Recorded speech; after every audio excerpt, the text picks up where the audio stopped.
True news and reviews. Y'all know we back with another one, man. We got to get political in this one, but Oh, damn we right. here. We here. Damn right. Yeah, we like to talk about rappers. We get music intensive sometimes, but Yeah, when hip hop and politics intersect, we try to bring that up because we got to definitely. try to make sense of all the And madness. we've been Uh, hard on these rappers, these drill rappers. I mean, we've been doing this show for about a year now, and I think we've been giving these drill rappers a little bit of for serious good press. reason, nigga. People is trying to For take their real. kids to school and get to their money, and people just shooting out cookouts and block parties and For everything real. like It's that. crazy. It's Nobody crazy. wants these niggas around. Let's not keep acting like I know it may seem a certain way in the comments, like free this one and free that one, but real niggas like me, we don't want these niggas around. If you gun happy and you want to fight somebody or shoot at somebody over a song where kids is playing out and stuff like that, I'm not losing no sleep after. I'm not losing no sleep if they get your ass off the street. So tell them Yeah, what they need to for do real. before I get into the Yeah, article. straight up, man. Y'all make sure y'all subscribe to the channel, man. Hit that like button, comment on the channel. It pushes us in the algorithm. We really appreciate that. And, show us some support. It's all love. And we appreciate you. Yeah, and we appreciate the hate as well. Some of y'all are not hating hard enough in the comments, so we appreciate all feedback. We take it on board. Feel free to drop a comment as well. Maryland State Attorney Aisha in Brave Boy. Ooh, Aisha. So intimidating. We'll get into that later. She's taking a stand against the drill rap music genre and its producers in response to a surge in violent incidents in the state, some of which have been linked to the genre's provocative themes. Drill rap, a music genre known for its explicit lyrics and violent narratives, has recently been implicated in a deadly gunfight that claimed the lives of two local performers, Monebag KZ and Risqué Luck. I hope I'm saying that right. These niggas is not in my playlist. The incident, which unfolded at a motel in Sweetland, was shockingly reminiscent of the violent scenarios often depicted in their music. Brave Boy, in a recent statement, expressed her deep concern about the genre's potential to incite violence. This is a quote from her. She said, "We are very concerned about this particular form of rap music that not only celebrates violence, but also directs violence," she said. She further emphasized the gravity of the situation, stating, "When you're talking about things that you've done, violent acts that have actually happened, or things that you actually intend to do, that Right. causes other people to react. It causes homicides, shootings, and other acts of violence to actually occur." What do you feel about that quote right there? Because those are some Yeah, strong words from Aisha. strong words. If we look at some of the top performing rappers that had, a great run, violence was in the mix of their play, and we know that if a Yeah, rapper comes out real and he talk. get a couple bodies, he probably gonna Boosie, sell a lot. Vaughn, Yeah, even a little Tim, little it's like Dirk for that matter.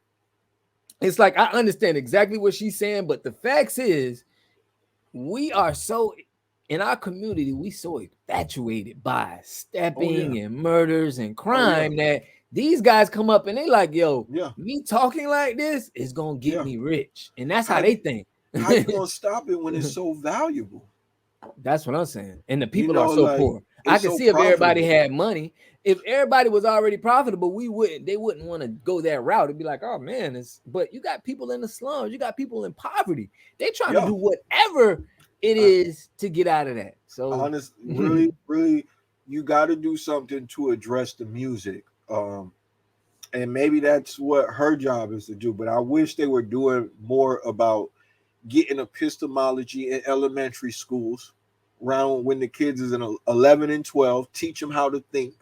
That way they would be critical about the information they're receiving. critical They wouldn't thinking. even be convinced to be in no gang making drill songs about another guy. We might have more sports agents in the hood. Rich Paul just got people bees, working deals in basketball. His jump shot probably not even wet. He was able to, you know, finagle and jigger a way to get some bread. Yeah. Like that's the kind of things we need to be thinking about. But we are lacking in education. We don't got a lot of opportunities in the hood. And when these guys are being prompted up, being championed, and they got the Yeah. big icy chain and everything like that, they look like what a tough guy is supposed to be. That's very attractive. That's very impressionable to the younger generation. So we're gonna keep on seeing stuff like that. We are, but another note is we got a Yeah. lot of other parents because, like in Chicago, you got a lot of parents that's working and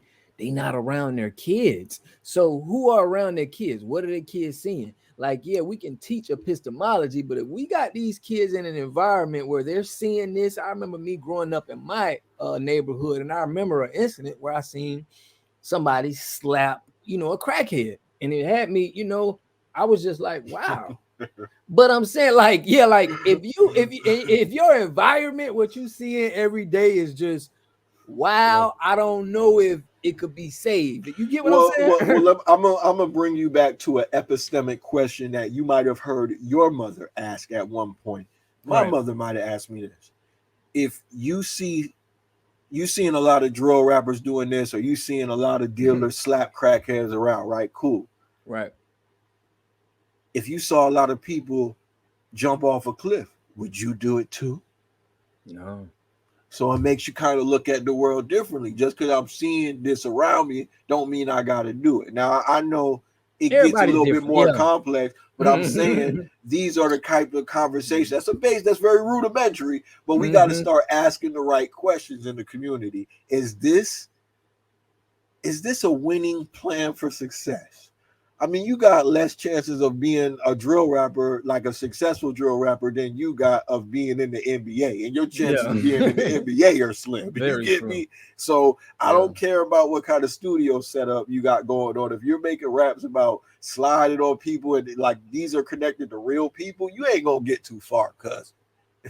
I mean, your music might be successful, but will you be here to reap the benefits of it? It might be a record exec who don't put an insurance policy on your ass that really reaps the benefit of all of this, and who's going to Right.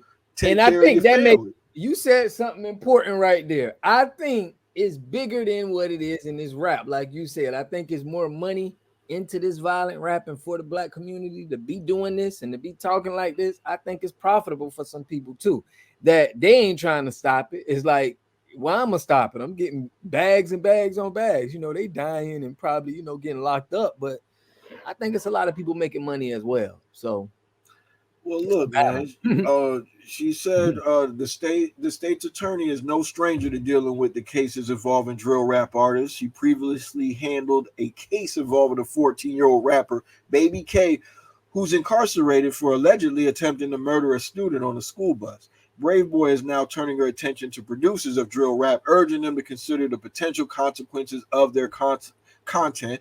And she said admitting the crimes they plan to or have committed is different, and that it's not protected, and that is something that we're going to go after. Do you see any parallels to this in the Young Thug case with them using his lyrics against him and kind of like, I feel that, do you feel like Fannie Willis laid the blueprint for this type of pressure? Yeah, yeah, yeah. Mm-hmm. Because I mean, you also got to look at our right to speech. You also have a right to be able to say things that you want to say. So this is where You it do. gets, You do. a Listen, freedom of speech. you're Go right, ahead. but you have freedom of speech, but do you have the freedom to yell fire in a crowded movie theater? There's limits to freedom of speech. And if it's inciting violence, real violence, there's a Yeah, little bit of and they did just make a decision regarding threats online and things like that in the Supreme Court. So this is always a conversation. it is. It Um, is. It you is. know, And you know what's crazy? YouTube, the social media sites, right? This is why I feel like it's bigger than us talking about it. yeah, They will block us, like they will harm our channel and be like, "Oh, y'all talking about this guns," but you'll have a whole rap video on here where these guys is talking about whacking this yeah, person and whacking shooting this real person, and, people and and gonna they do it. online and And we're they just reporting on it and we get in trouble. Like they want to restrict ours. why don't you stop them from even putting it on YouTube? This is what I'm saying. So it's like I don't understand the algorithm. I don't understand Yeah, like how is yeah, this music yeah, out and you kind of like I don't know. It's weird. It's a weird yeah. situation. Yeah, how YouTube restricted me for something that I found on YouTube. What you mean? But hey,